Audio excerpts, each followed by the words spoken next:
going to take my 90% alcohol on a pad of paper towel and just soak it pretty good, and then just wipe it like you're cleaning a window. Wipe your paper? Yeah, wipe your paper down. You might want to do this twice because if there's any grease on the paper, it takes a good bit of wiping to get rid of it. I discovered that the alcohol I had been using for my spray bottle was only 50%. Ooh.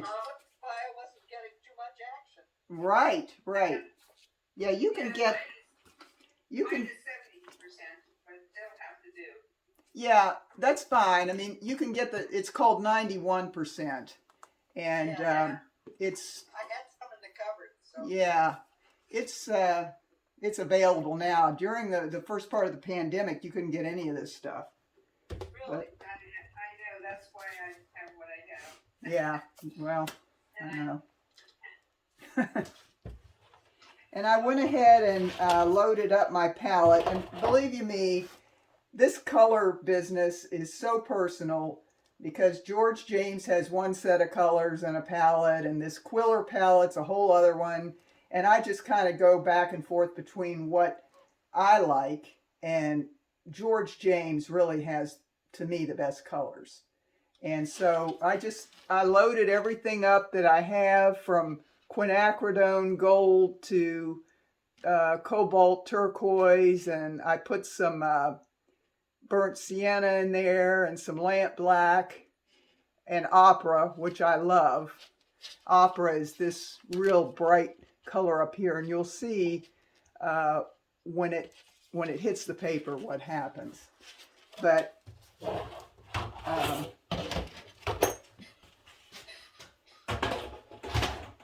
what I like to do for starters, if you have an Inktense pencil, and I like to use something that's fairly neutral, like well, this is called baked earth, but it's burnt sienna, basically. So if you have your, I'm sorry, what? I wondered what baked earth was supposed yeah. to be. Color. Yeah, well, you know, they've got to make up a new name for everything now just to confuse you. Of course. They have to be sort of like interior paint colors too. I know, it's terrible. So if you have your pictures in front of you, you can crop them any way that you wish. I'm just going to make a very rough, light sketch of what I have in front of me here of the Van Gogh view. And let's start there. So just very loosely block in pretty much just an outline of what you see. Oh, there's my Inktense.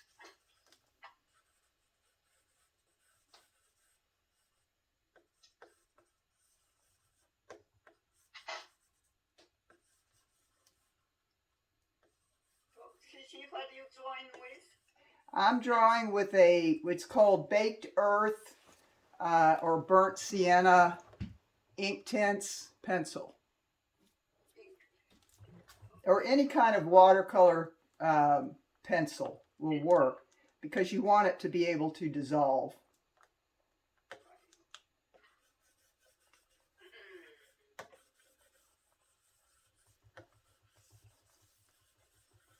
And, you know, feel free, which is, I'm going to show you here in a little bit some different things that you can use to make different marks on your painting. It doesn't have to just be a straight conservative landscape here. You can throw in some interesting shapes. Maybe even throw in a figure. I might put Van Gogh, the back of Van Gogh with his straw hat or something on here, just to keep it interesting.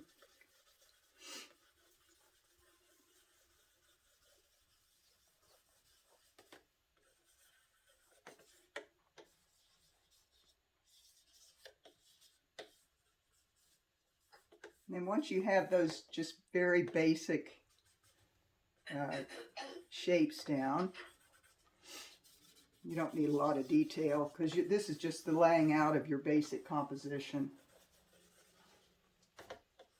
Okay, can I do it with pencils? I don't have whatever you're talking about. My pencils are downstairs. I'm doing mine super light with a light pencil.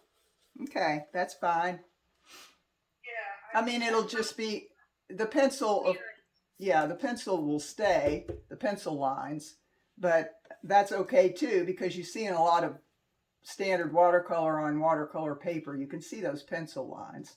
So that can just add, and if you're doing it very lightly, it won't really matter. Okay, if I run in the other room, I can get my watercolor pencils. Okay, take your time. I'm not going to start anything else here yet.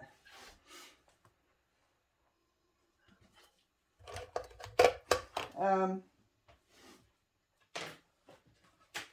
gonna run down and get mine. Okay.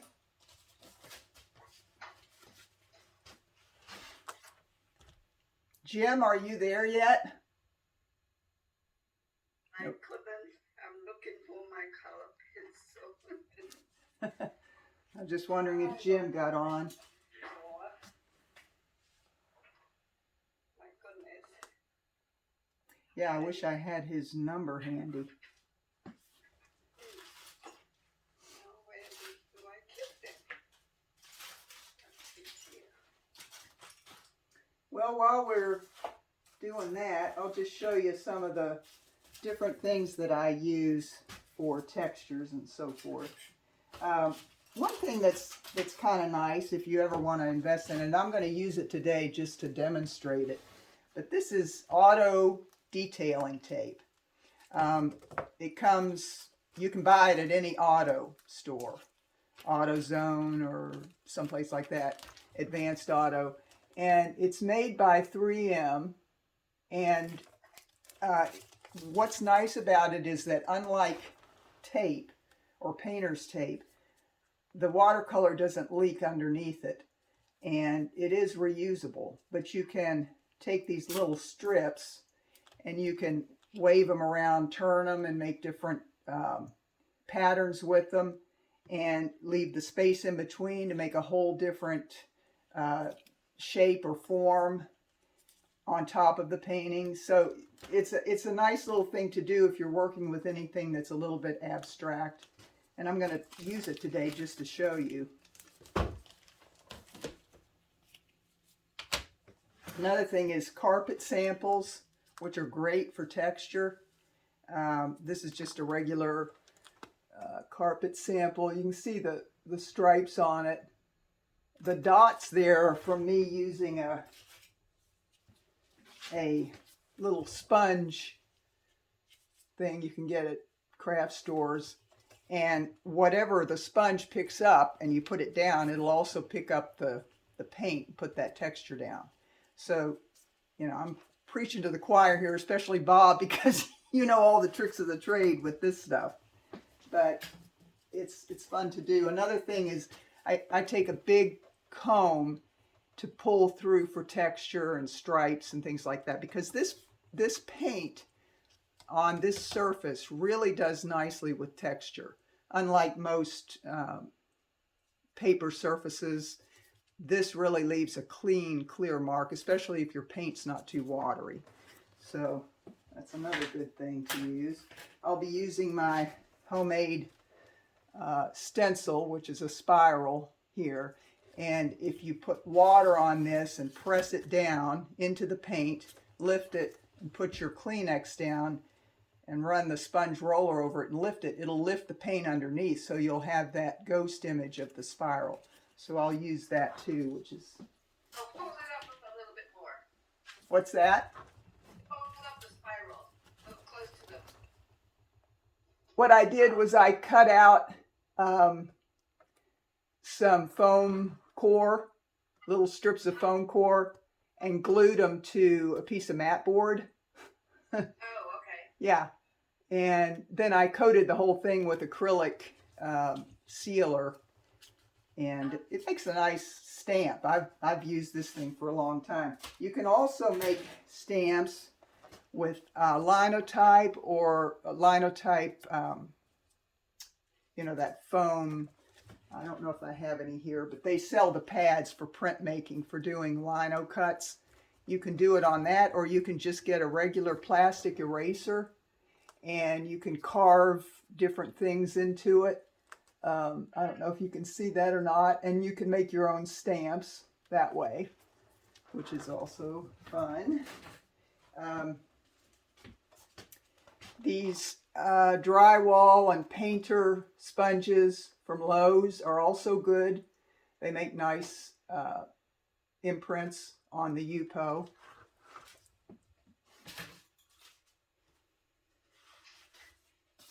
Of course, there's Sounds like I'm gonna need to get all of my. then there's stencils of all kinds, which, you know, everybody has some kind of stencils. Another thing that's sort of necessary is to have something to block out areas of paint of your painting that you don't want disturbed.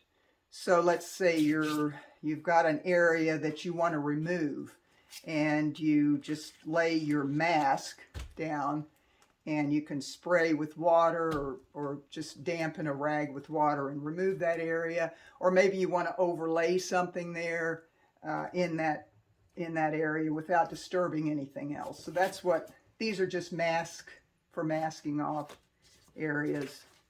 What kind of masks are they? What are they? Well, these are plastic. Okay. But you can use anything really, but you want it fairly thin and to lay flush so that you don't get too much, you know, seeping underneath. Cardboard's not so great, but this is water resistant too, so you can clean it up, and that helps. Yeah. Okay. So, and then of course Q-tips, because Q-tips are handy for removing little areas of paint or drawing, whatever. And sometimes if you want to do a resist, I've even used a candle and just carved it down and drawn with the candle and made a nice resist with that. Okay, so is everybody back? Yeah, I am. Okay. All right, so the first thing we're going to do is just lay in our values. And I have a question. yes, Color, watercolor things, do they work on here? pan colors, is that what you're saying? These neo color, watercolor. Well, if it's watercolor, it should work. I can't see why it wouldn't. As long as it's removable watercolor. I mean, is this a liquid or a? It's like it's almost like a crayon. Oh, I gotcha. So it's like Caran d'Ache. Yeah. Oh yeah, sure. You can use Caran d'Ache. I have them over there. I'll use a few just to show. The Caran d'Ache leaves a little bit more of a permanent mark, so that's the only thing. But yeah, you can use Caran d'Ache. You can use Tombow. You can use, you know, your ink tints a little bit more. You'll see once you get started how much flexibility you really have. So, but first let's just start with a wash. And I'm going to do the lightest values first. So here's the other thing too, because I always forget when I get working. Put your water someplace where it won't spill or where it won't drip across the page. If you're right-handed, put it to your right side, because it's, I mean, if you don't care, it's fine, but I've ruined some work that I really didn't want to ruin by spilling water. So I'm going to start with my lightest colors first, and I'll take my green and yellow. Now some other colors in here that are very good colors to use for this are the Orlin yellow and the opera, and these weren't on, you know, these aren't the standard colors in the Quiller, but George James likes to use those colors, and they work really nice. They're different. So I'm going to mix just regular cadmium yellow and the green.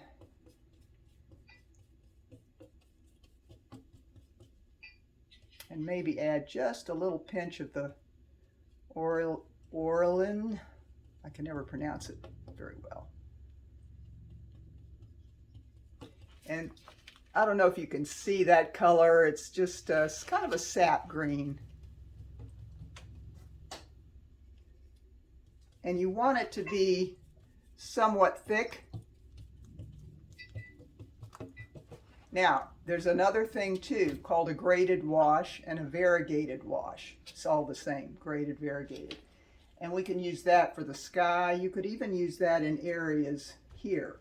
But first I'm going to put this down, then I'll show you what a variegated wash is. So I'm just going to start brushing in areas.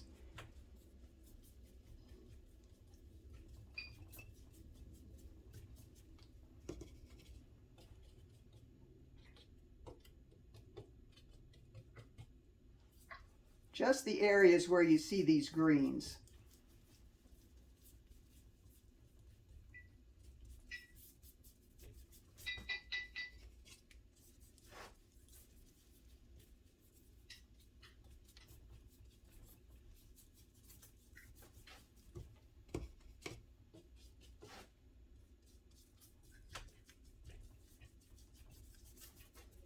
And it's just a very loose kind of blocking in of this lighter value.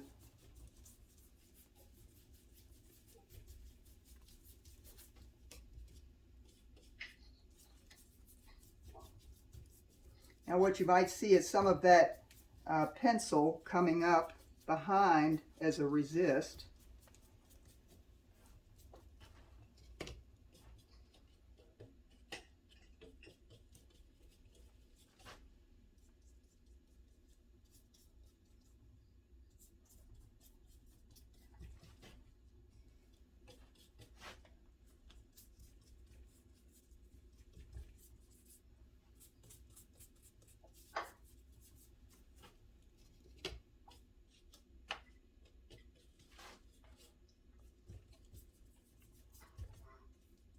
I'm going to work around the house.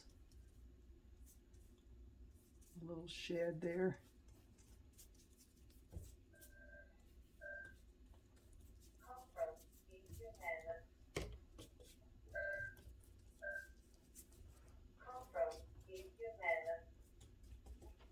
Okay.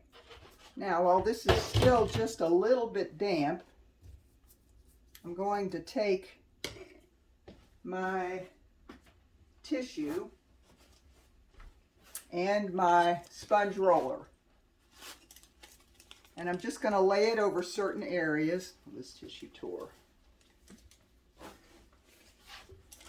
And brayer that just to dry it up a little bit.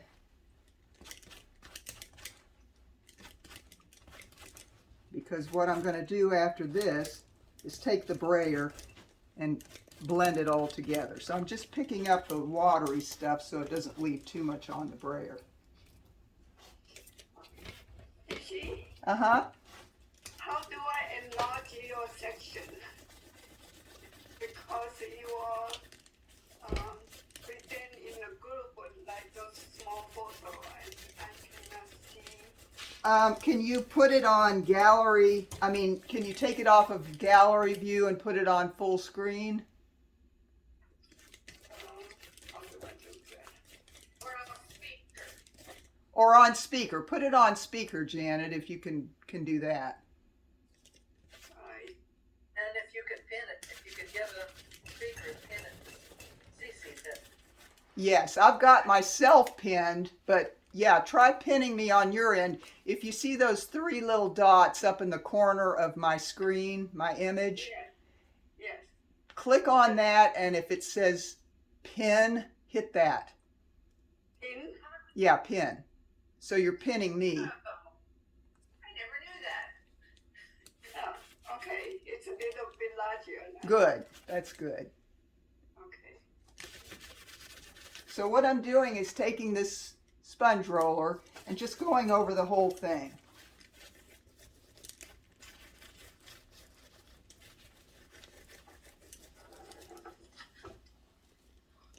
Now to blend it just a little bit more.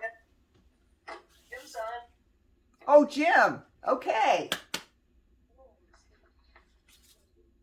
Jim, is your paper prepared? The big thing is, are you prepared? Yeah. I wasn't. I can't hear Jim. Are you there, Jim? What's that? Oh, good. You can hear me. Yeah. How long have you been on?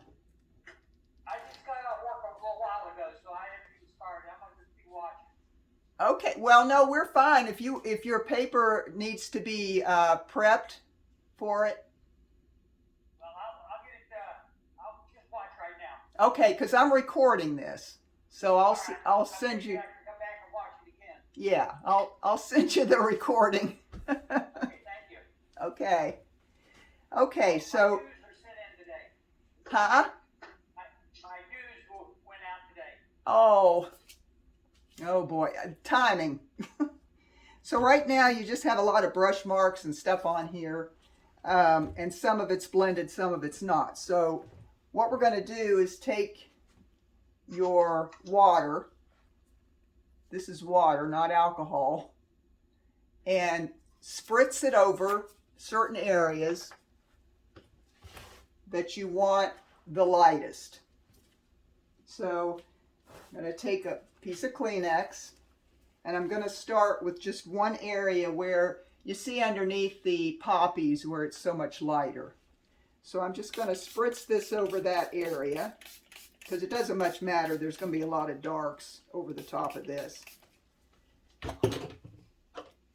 And then I'm going to lay the tissue again over the top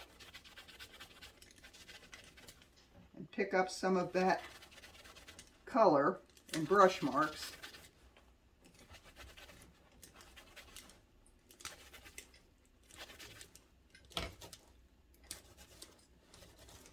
And then I'm going to brayer it again, and this is going to soften and blend.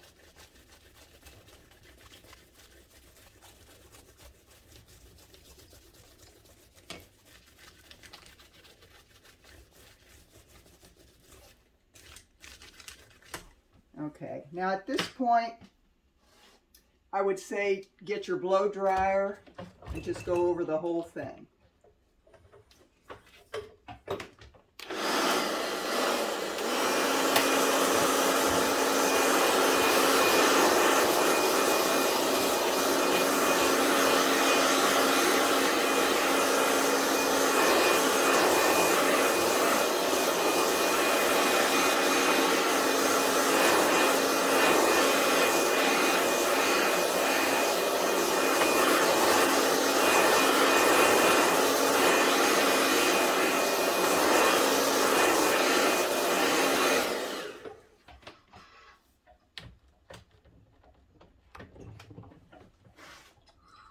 By the way, I have 2 containers of water here because the water gets, with this rich paint, can get mucked up pretty quickly. I'm going to wipe down my palette, and I'm going to do a variegated wash or a graded wash in the sky area. So for this, I think I'll use a round. So just take my cobalt blue in one area, maybe mix a little bit of a gray tone in another area. I want to get this thick enough, but not too thick, because the variegated wash needs to bleed. So we have to, let's add a little cobalt to that.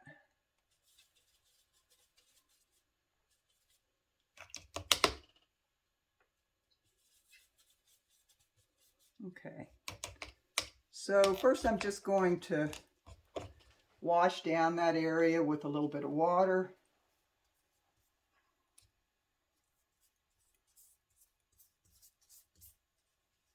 And while I'm doing that, I'm going to define my trees a little bit better. Get that nice and damp. Then I'm going to take another Kleenex. And I'm going to wipe out the tree line. And you can sort of shape your trees while you're doing that.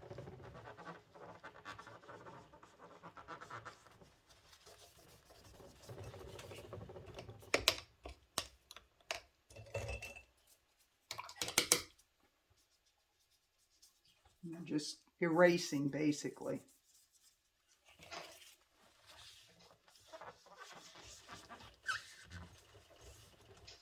Cece, when you finish washing down the sky, Right now I'm just erasing whatever is in the sky area because there's some green that leaked in there and I want that to be separated. what did you say you briefly sprayed the sky with the water? No, I washed it down with a brush. I just soaked, I just went around the trees and over that sky area, and then I took my Kleenex and just wiped away all the color that was there for the where the sky is going to be. And while I was doing that, I shaped the trees, the edges of the trees. So, did you say you wiped away all the color off the trees? I wiped away whatever was in the sky area, which was up here. Yeah. So I wiped all that away because it had some green tint and shaped the trees while I was going across. Okay, well, what happened to the cobalt? Okay, it's next. I wanted a nice clean slate for the cobalt. So now you take your, we're going to have, I've got two colors. I've got the turquoise kind of mix and the cobalt because I'm doing what's called a graded wash. So I'm going to start with the cobalt, and this can be kind of watery because you want it to leak into the other. So we'll just start with the cobalt across the top.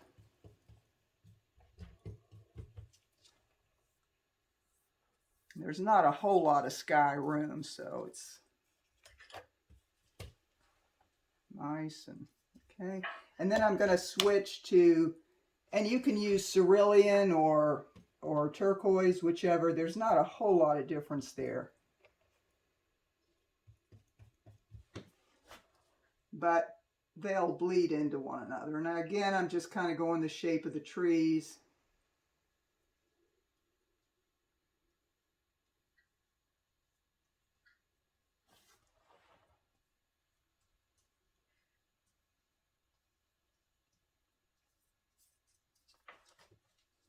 And you just let that seep in together. I'm going to take some more of the cobalt and just drag it across here.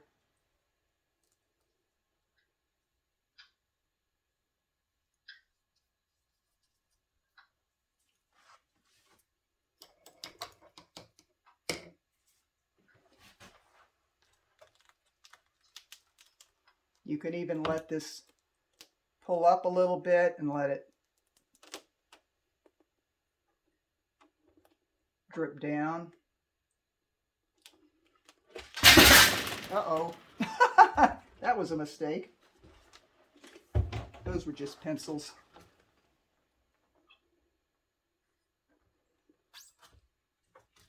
So you're tilting it so the water runs down? Yeah, if you want to. You don't necessarily have to.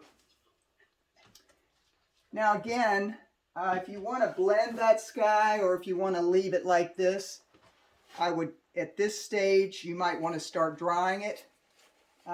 If you want to lift out little portions like what would be clouds, what I'm going to do is just, in certain areas, I'm just going to lightly lay this down like that. I'm just creating some clouds here. Then I'm going to lightly go over this. Just a little bit. So what I've done here, and this is something that takes a little bit of practice, but Oh, that's nice. so at this point, now if you like what you have, or if you don't, you can take the whole thing out and do it again. So that's what I love about this, because it changes all the time. So I'm going to go ahead and dry this area.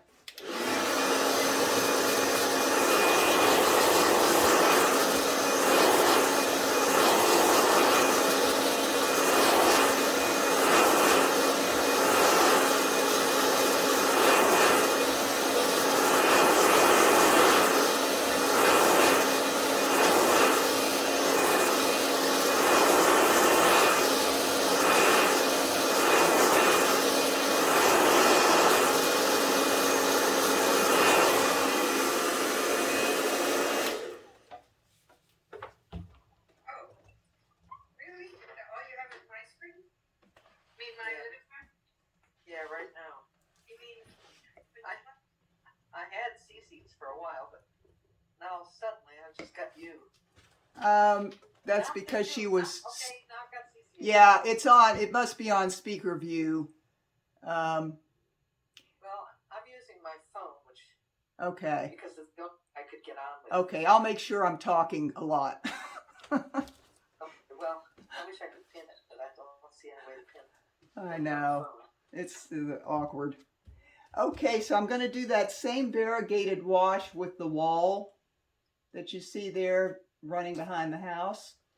And I'm going to take a flat brush, wipe away this blue paint off the palette.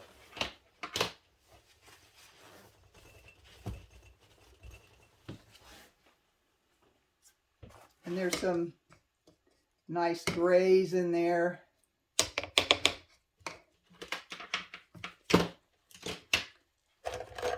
Now at some point you can also jump in with the Tombow, but I'm going to hold off until later for that. For now we're just blocking in the basics. So I'm going to take a little bit of lamp black, which you don't really need. You can mix your grays using your cobalt.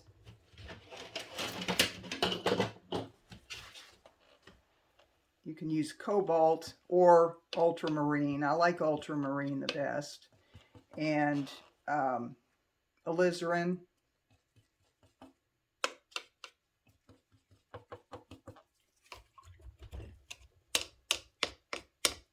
And a hooker's green, or something close to that. And that gives you a nice black too.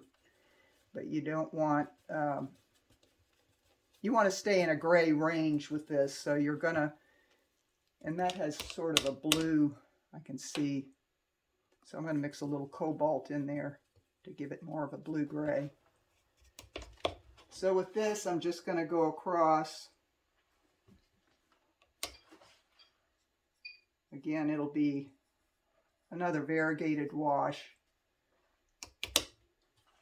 starting darker at the top, and there's a lot of light in between, so I'll just basically put in a wash. Is that on purpose so that it doesn't run together?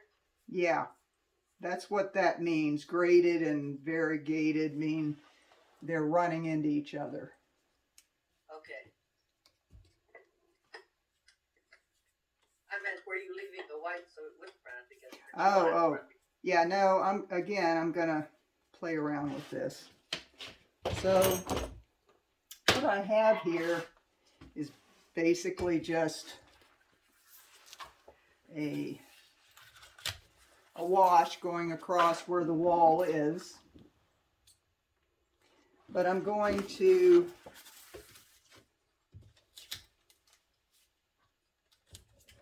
play with that a little bit. And another thing I like to use is plastic wrap.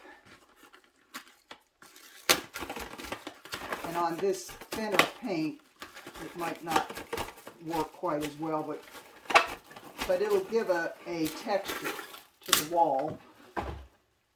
So I'm just going to stretch it out with some horizontal lines and press into that. We're going to let that dry a little bit. We'll move on to something else. Okay, so now we're going to start doing some glazing.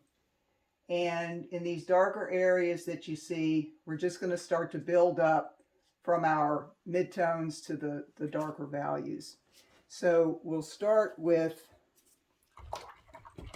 those slightly darker greens.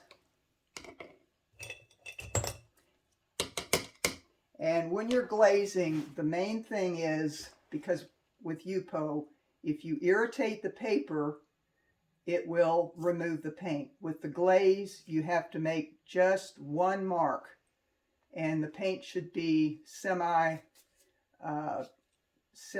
damp. You don't want it too wet. So it's a tricky thing. It's something you have to practice with. But it's one stroke, because if you irritate or aggravate the paper, it will start to lift whatever's underneath. And I want to keep all these nice lights under here. So I'm going to take just a 1-inch flat, and I'm going to leave the black on here because I'm going to mix some of these greens with it.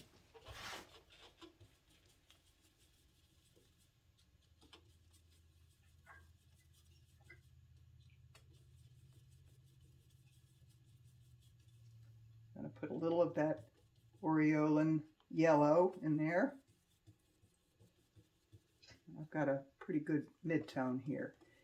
And it's pretty good viscosity. It's not too wet, not too light.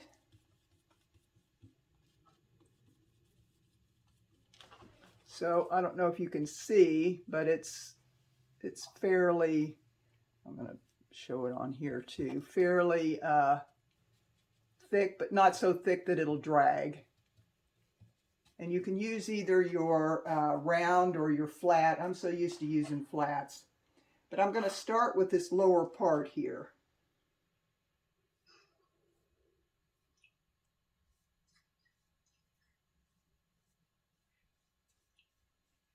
Is this the wall part you're working on now? I'm working on I'm letting the wall dry with this plastic over the top. I crumpled up, stretched it out, let it dry a little bit. I'm now using a glaze to go over the bottom portion here.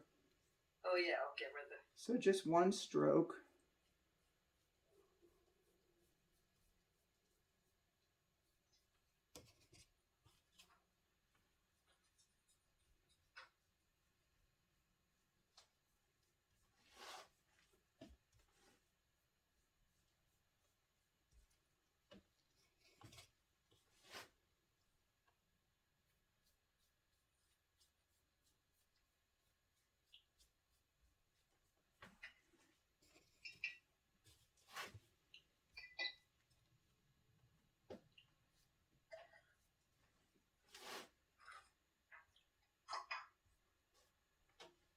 And that same color I can see up at the top, so I'm just going to go ahead and move up there and put some more color up there.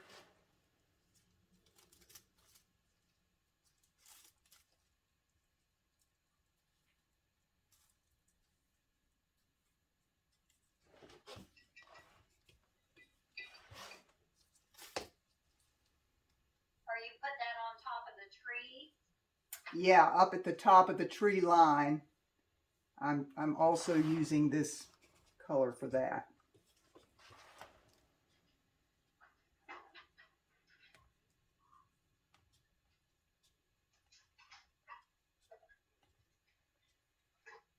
And at this stage, You don't have to be super picky about disturbing the layer underneath because you're going to have so many more layers going on.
So are you actually building from lightest to darkest? Yeah.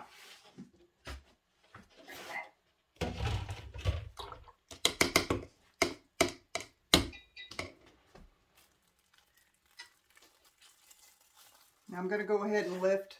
It's a little soon, but I went ahead and lifted my plastic. I'm going to take my brayer and I'm just going to go very lightly over what I just did.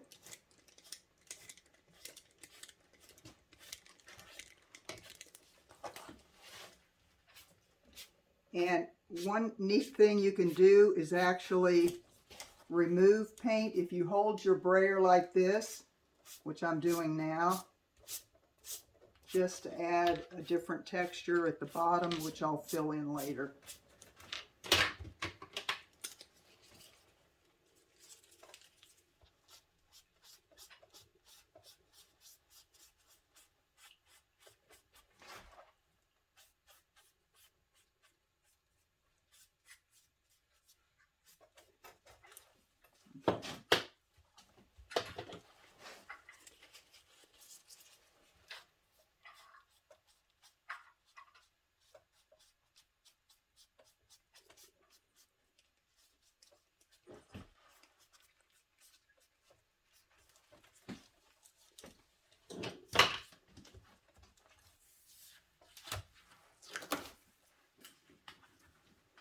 You can see where I actually lifted out with the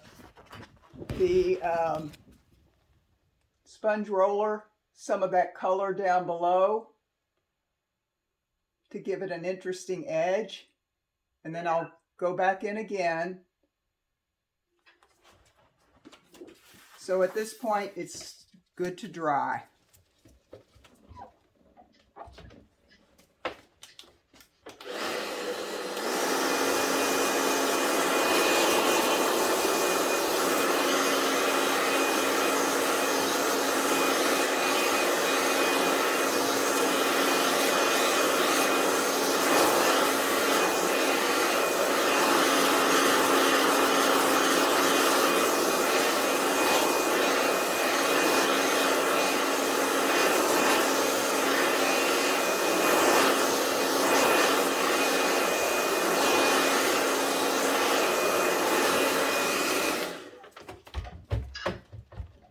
Now I'm going to start putting in some darks. First I want to finish this hedge area. I don't know if you all have the hedge on there, but I'm going to go ahead and do the hedge. It's a little bit lighter.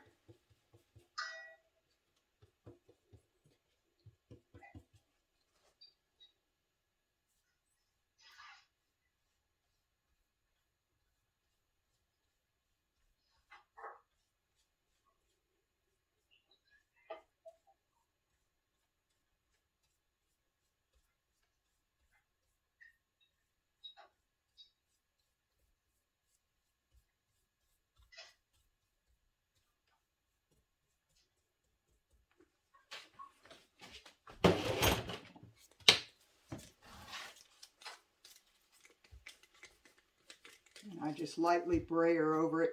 I'm pulling just a little bit of the color out with the edge of the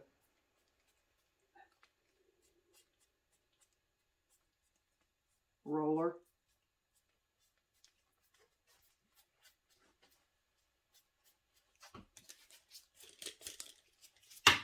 Now that roller has been compromised, so I've got a couple extras here just in case, because I don't want to put a lot of green into some of the other color. So the hedge I just stuck in there and lifted some of the color out.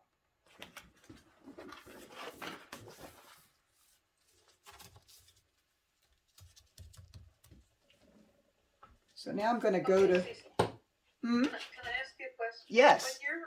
When you've painted in a color Uh-huh. and you're gonna lift some of it out with the Kleenex and the brayer, Yeah. how much do you let it dry before you do that process? You want it to be damp when you do that. Once it dries, the only way you can take that out is with water. So you want it to be, you want to do that immediately. So you don't want, I mean, you don't care if it's soggy. Well, you don't want it too soggy. Or on. Yeah, I mean, with what we're doing, we're still doing this glazing. So you want your paint to be semi-viscous. You want it to have a nice, smooth, buttery, but not too thick. So that when you lay it on, it's not like you're laying oil paint or something on there. You're getting a nice opaque paint. And then when it's like that, you can take your Kleenex and lift some of that and brayer it, or you can take the sponge roller right then and there and pull some of that color out while it's still damp. But you don't want to do it if it's watery, because that'll just lift everything. So when you're glazing, your paint should not be... more than I wanted to. So. Yeah, your paint was a little too watery. So you just have to practice mixing that paint until it's kind of like a sauce. What I'm doing then, I'm getting mine too watery.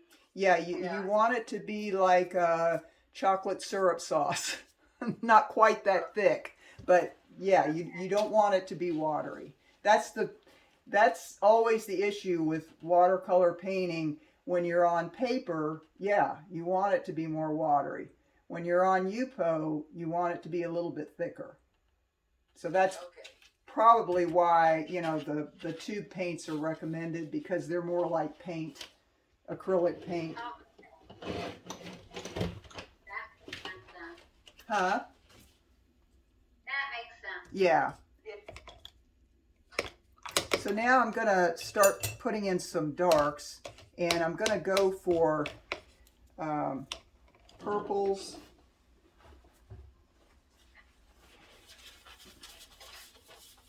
Because that's a nice contrast with the green. Clean off this palette a little bit.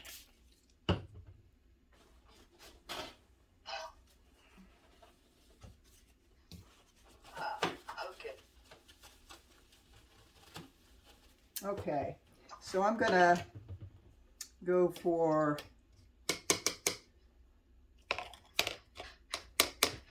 an alizarin. If you have a violet, that's nice. You don't want it to be too purple. I might add just a little bit of sienna to that.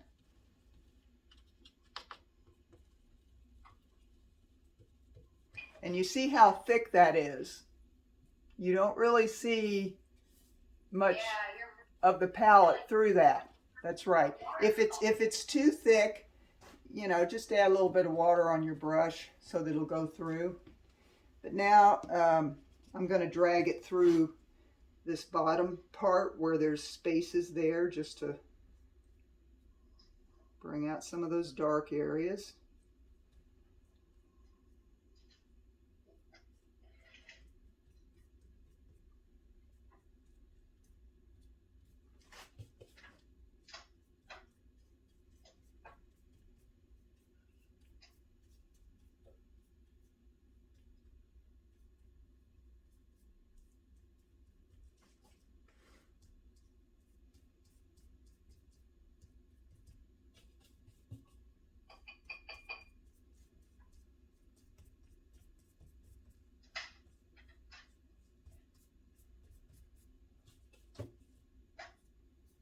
You want to leave a little bit of white, you know, just like in regular watercolor, that white space is important.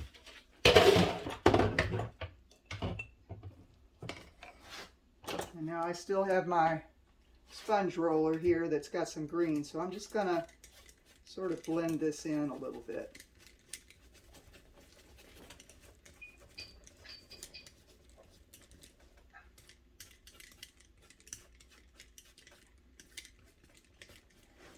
And while that is still wet, I'm going to go back in with that green again.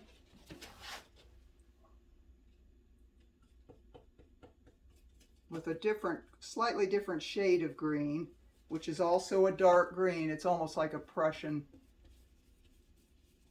green. That's what they call, I think, Joe's blue. But it's also mixing in with my purple.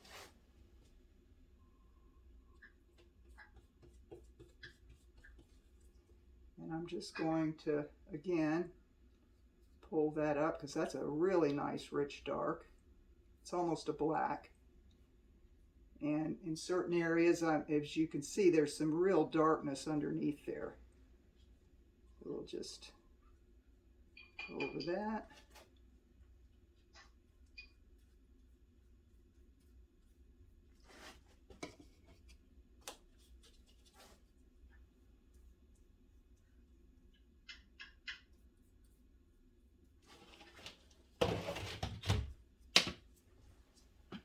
This time I'm going to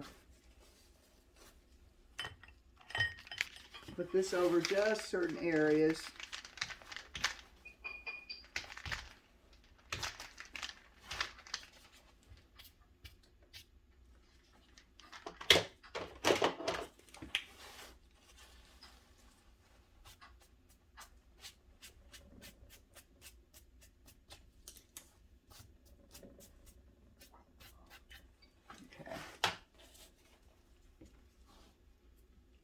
Now, a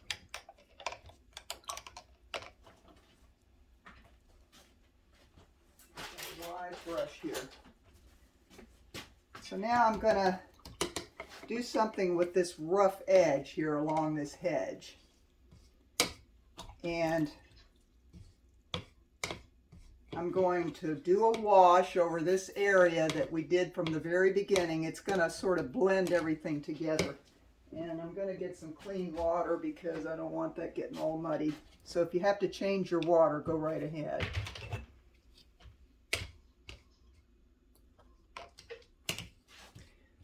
So I'm just going to, again, this is blending. I'm not worried about glazing right now. I'm going along the edges and I'm softening some of those edges of the plants that are in the foreground so you don't see so much of the brush marks. I'm even dragging some of the water up through the tops of them to take that rough edge off, just to give it a softer edge. And it'll bleed up a bit into the lighter green.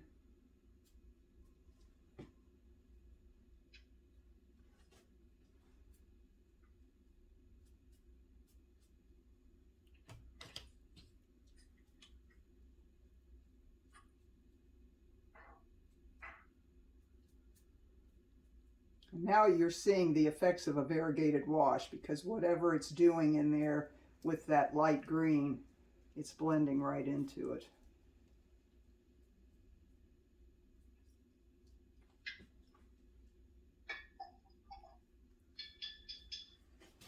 And then while I have that going on, I can see there's some interesting stuff going on here where it's bleeding up into it. I'm going to go back into that green that you see on those plants in the foreground, and I'm actually going to pull some of that color up in. And it's wet. I'm just pulling it up from the bottom of the Yupo into that wet area. Because this is where you start to see some stuff happen that strictly the Yupo.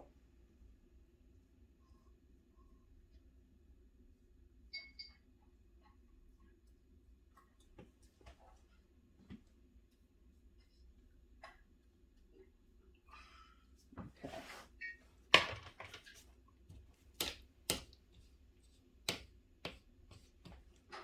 Now again, I'm going to take my big brush. I've got a wide brush, and I'm just going to go over that top part.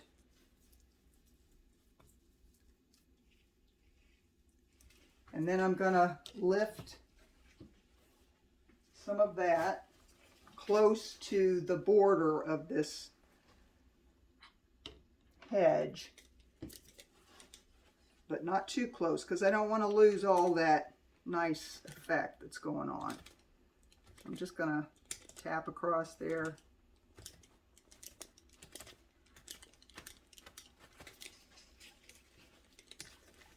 Oops, wrong one here.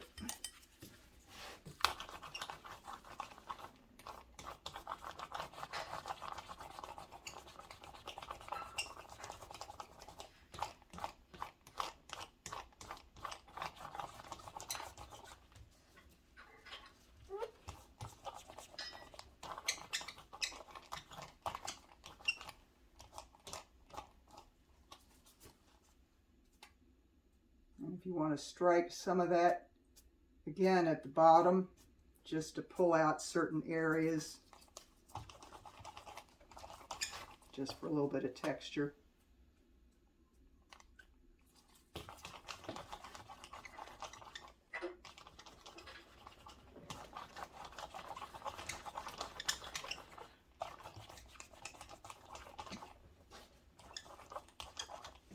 So what that did was just make a little more interesting effect at the bottom of the page.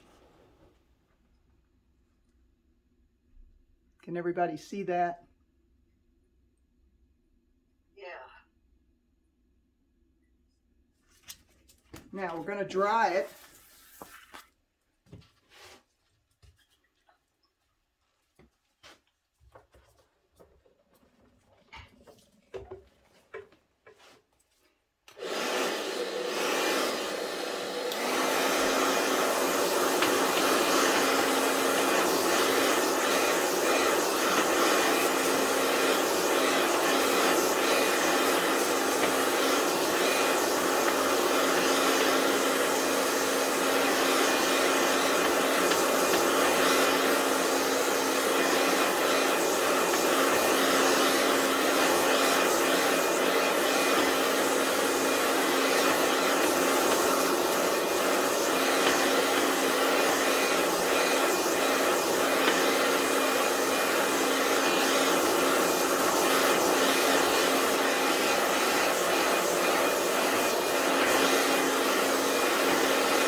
Now let's go up to the house. We'll start putting some darks in around here.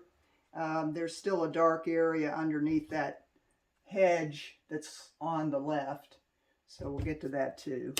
But for now, what I want to do is I want to redefine the house a little bit. So I'm going to remove whatever is cutting into it there. A little bit of the wall.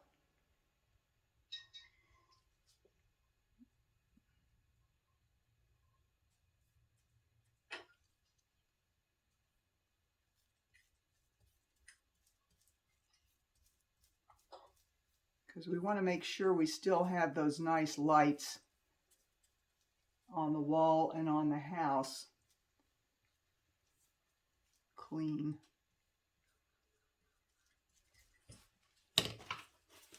Just wipe all that away.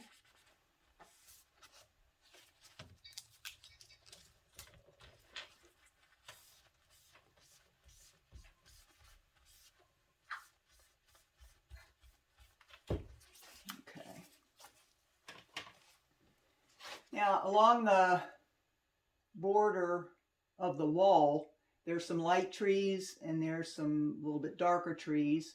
So I want to go back and take out, I'm going to use a round to do this. I'm going to take out those lighter trees so I can put a more definitive color in there. Something different. I'm going to do like a sort of a sea green color, turquoisey. So I'm going to do the same thing I just did with the house.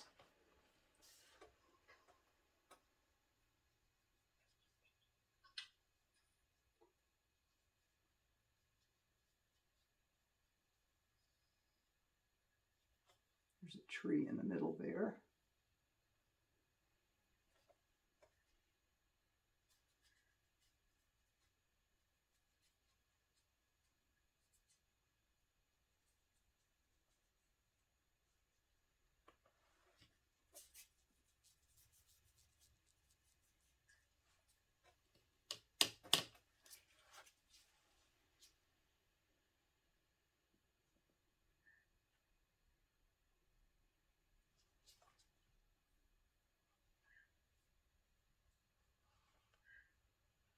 And this is when you can define some of those stones in the wall if you want to, that are going to come out of there.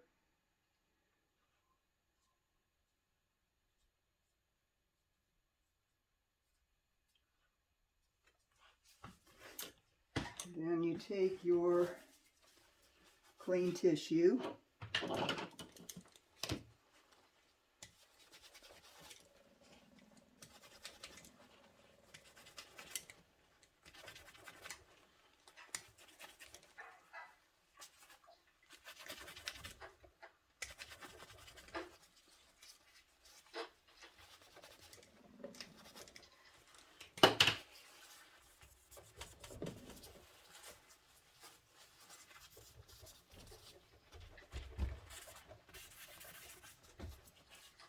Okay.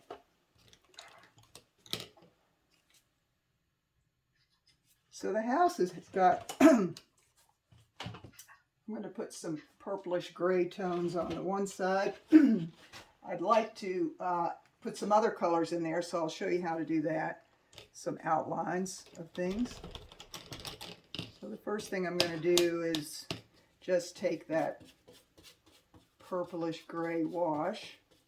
I'm just going to mix what I had before with the green and the purple.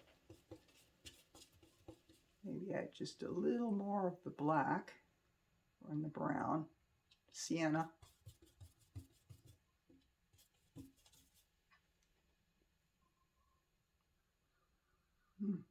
Somewhere there's the black.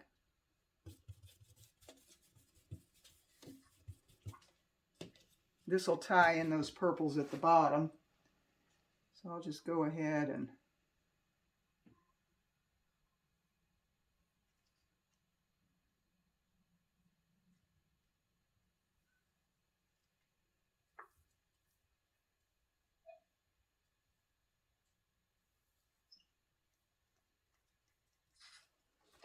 tie that in. Then there's some dark, that's a slightly different color.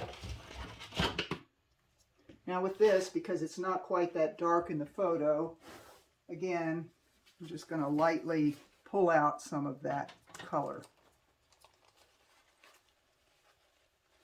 Mainly around the area other than what's directly under the roof.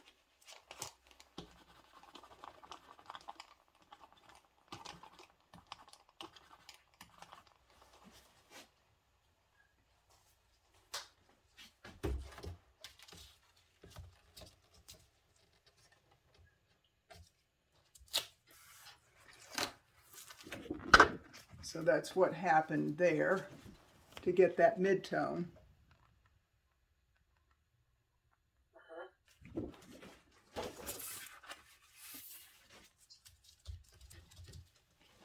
And I'm seeing a kind of a, I'm going to make a greenish, kind of a light greenish tone. This water's getting very dirty.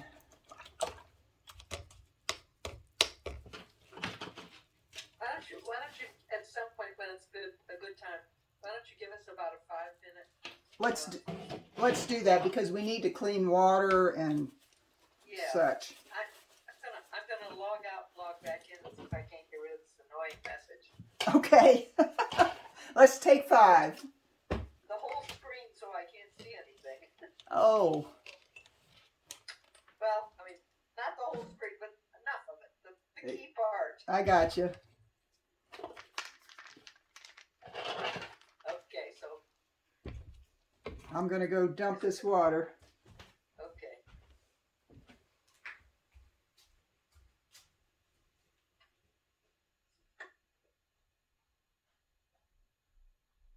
Come on. Now.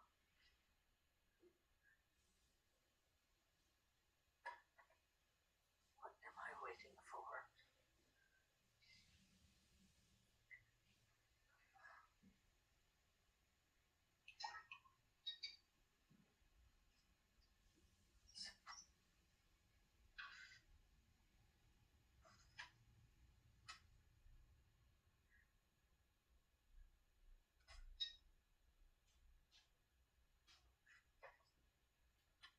I don't even know how to kill this.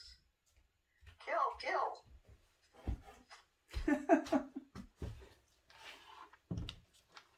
Nothing is going away. Nothing is just waiting. Oh my goodness. Maybe you're gonna have to shut it off and turn it I back. can't even, I don't even know how I can shut it off. Okay, I'm gonna shut it off. Yeah. I shut it off, but I still hear people talking. That's interesting.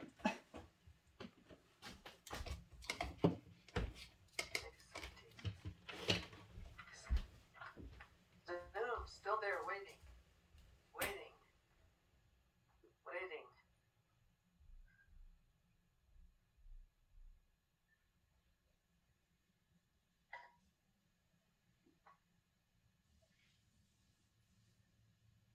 I don't wanna.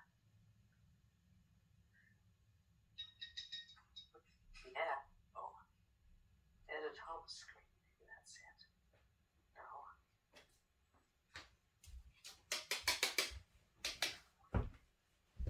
Does anybody have any questions while we're waiting? Yeah, I have this circling waiting message that I've had for an hour. Oh dear. I can't kill the app. I can't kill it. I don't know how to kill it. Oh, just throw the phone out the window. That could work. Sometimes that's what I want to do. Nothing happens when I try turning it off. Well, that's bizarre. So you're holding it down and nothing's, you're holding down the power button and nothing's happening? Nothing is happening. Oh my. Search. Hey Siri. Sign me out of Zoom. Hey Siri.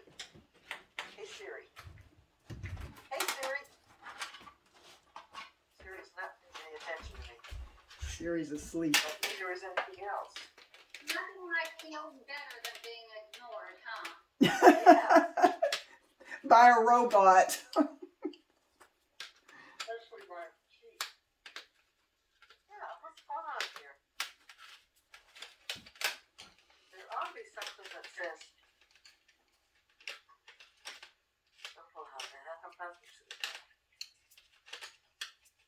Loading? No. Okay.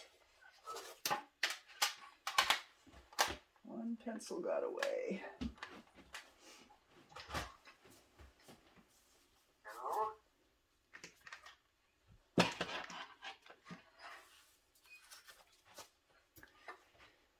Okay, I'm going to continue putting in dark greens.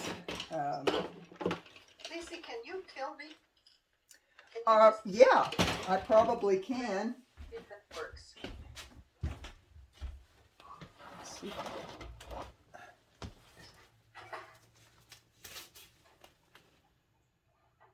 Okay, let's see.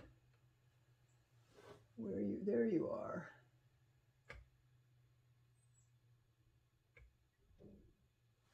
Let's see. I could put you in the waiting room. No, just remove me. Just remove Oh, me remove. altogether. Okay. Oh, wait a minute. If you remove me, can I log back in? Well, I'll send you the code and all that if you can't. Well, I've got the code. Okay. Try it, because I'm going to try with a different. All I'm right. going to try with it. There she went. Who do you want to report? No. Include, submit, don't report. Okay. All right.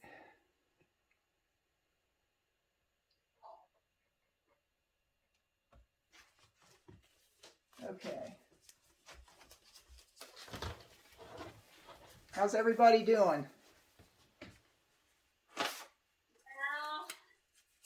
it's too fast for me to follow along, but I could Well, that's watch what. again. Yeah, that's why I recorded it, because it's way too much information in one session. Okay, let's keep up with our greens here. Let's go to back to that dark green or darker green, and do these background trees up at the top. And we'll do them like a glaze. Just go over with the next darker color.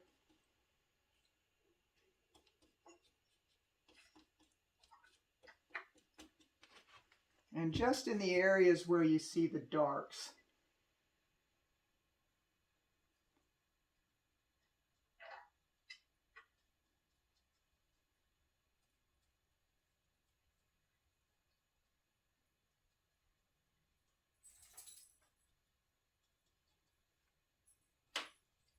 And I'm going to do maybe half at a time so that I can blend.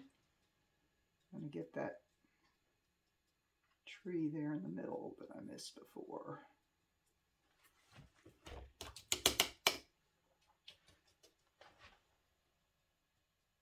Now with this one, I'm also going back in as I put those darks down, and I'm dampening my brush with some lighter paint and just softening the edges around that dark. And I'm disturbing the underpainting a little bit, but there's still some nice coming through.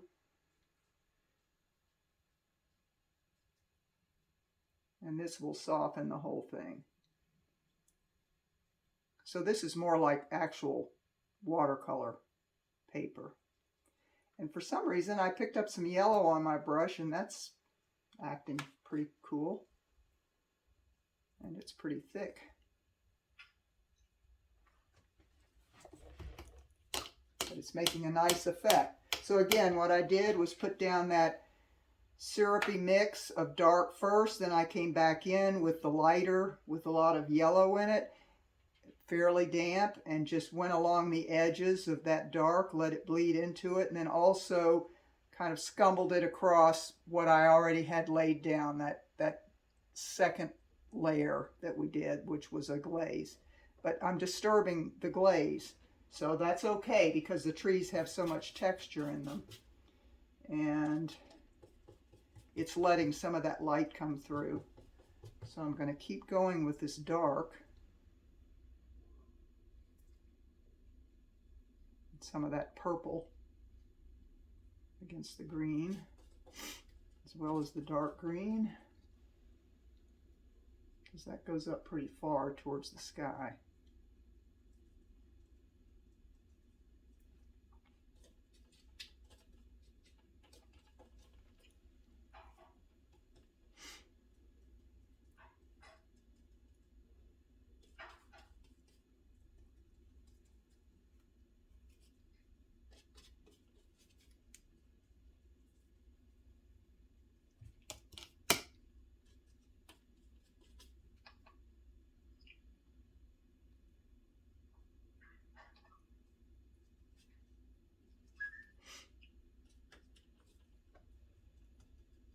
I lost the screen.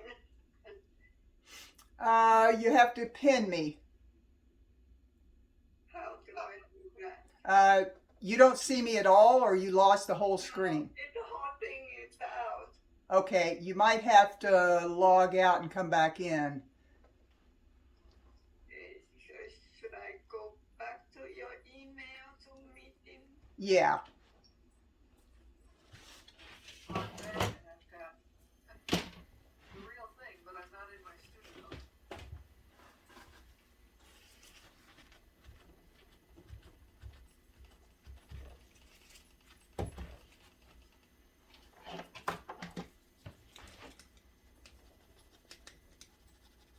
And then after I've done that half there, I'm just going with the tip of my brayer because it's gotten pretty dirtied up now, and it's going to be my I'm back.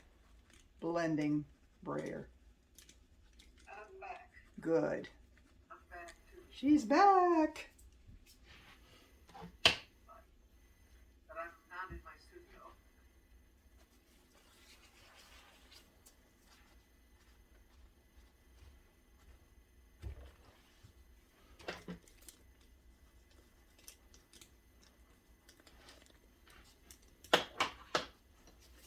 And I'm even lifting out just by pressing the Kleenex into the damp trees, just lifting out a little bit of color to bring that yellow from underneath. And I'll brayer that just very lightly.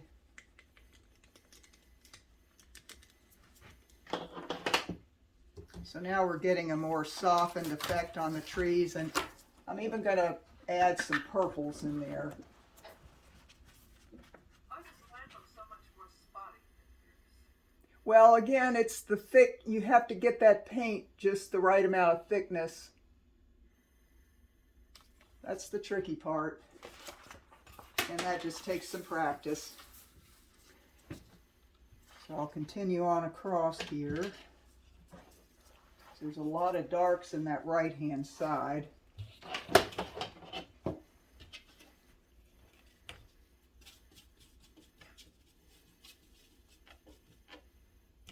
I'm getting my purples.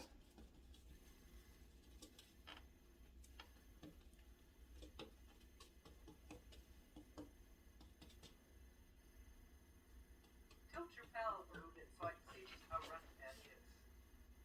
Not very runny. Nope. No, you can't make it too runny.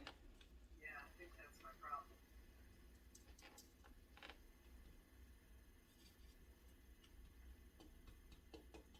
Well, that's always the problem in the beginning because it's we're so used to doing the other way.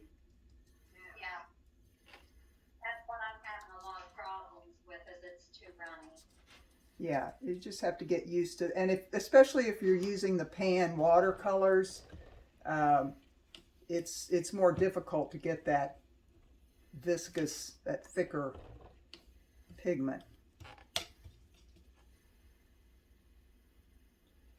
Now I'm going to steal a little opera here and stick it in some of these areas just for...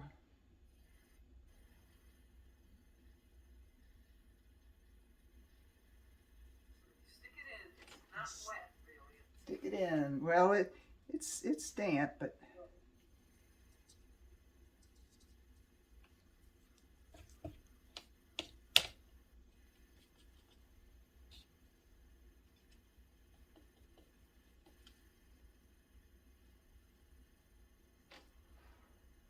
it's such a vibrant color.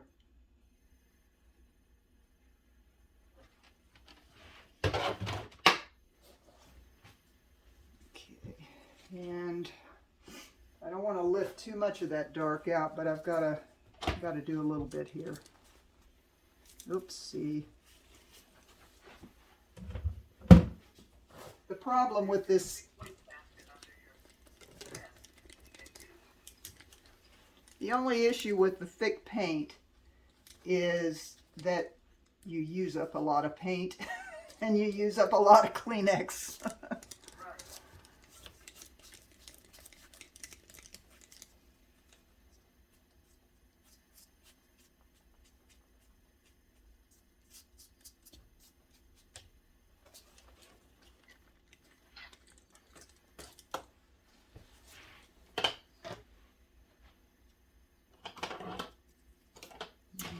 back into that dark with some green while it's still wet.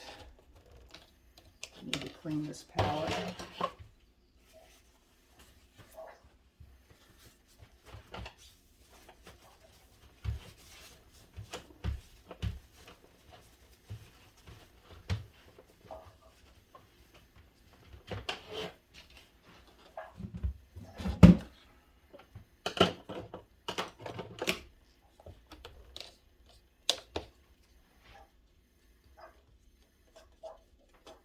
And just keep the greens going.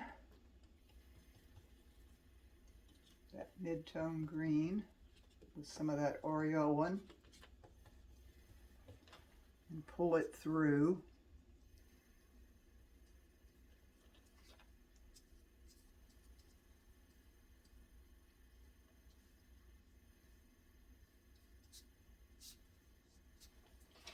Take my brayer. Just see what happens here.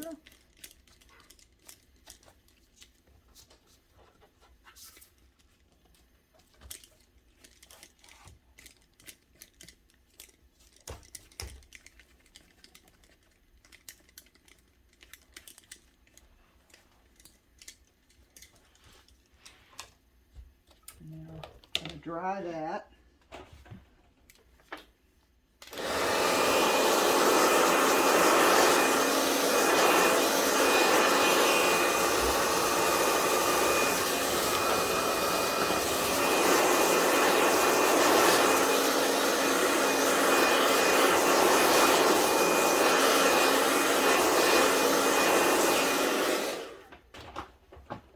Since I have that dark color, I'll come down here and take care of this area.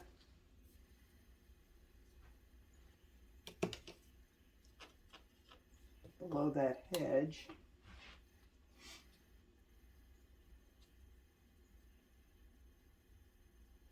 And like I did before, while that's still wet, I'm going to drag some green through there.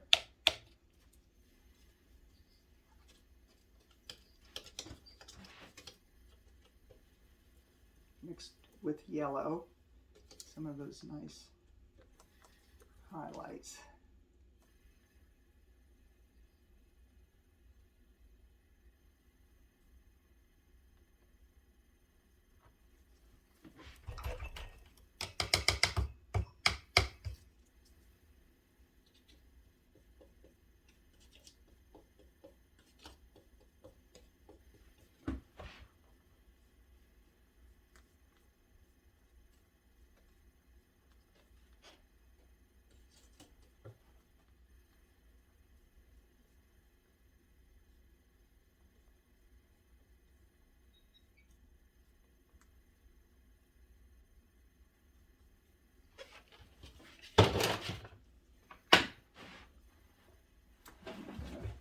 Blot out that little area below it because there's some poppies that come through there.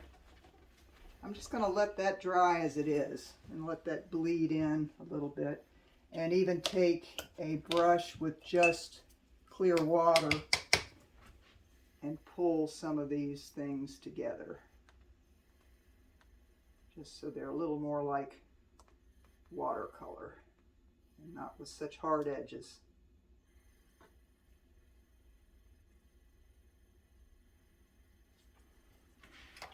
And then on that left-hand side, I'm going to shift to a cobalt turquoise. And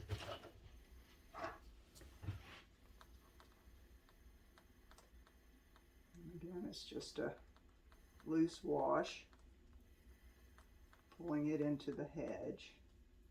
But I'm going to lift a lot of that out.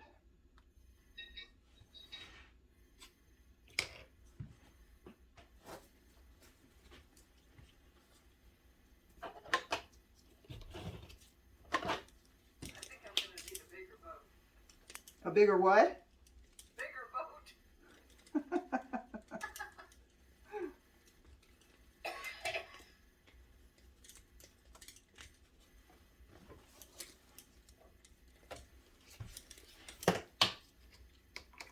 I'm going to dry this.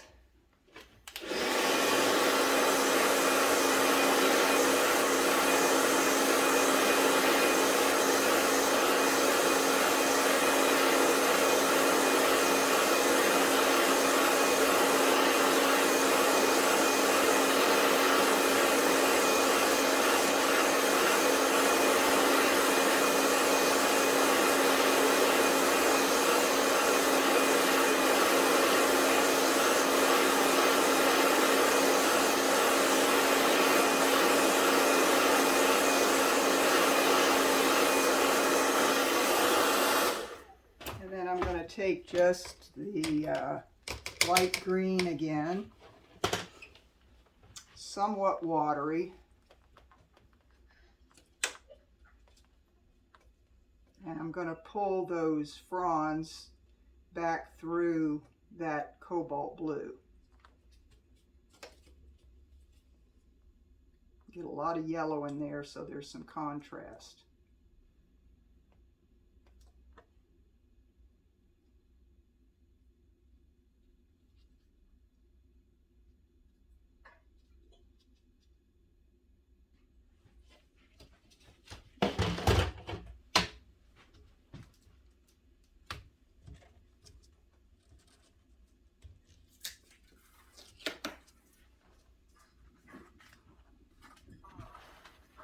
You can see what happened with the hedge. And I'm gonna I'll take pictures of this too and send them, because we're gonna run out of time. But before we run out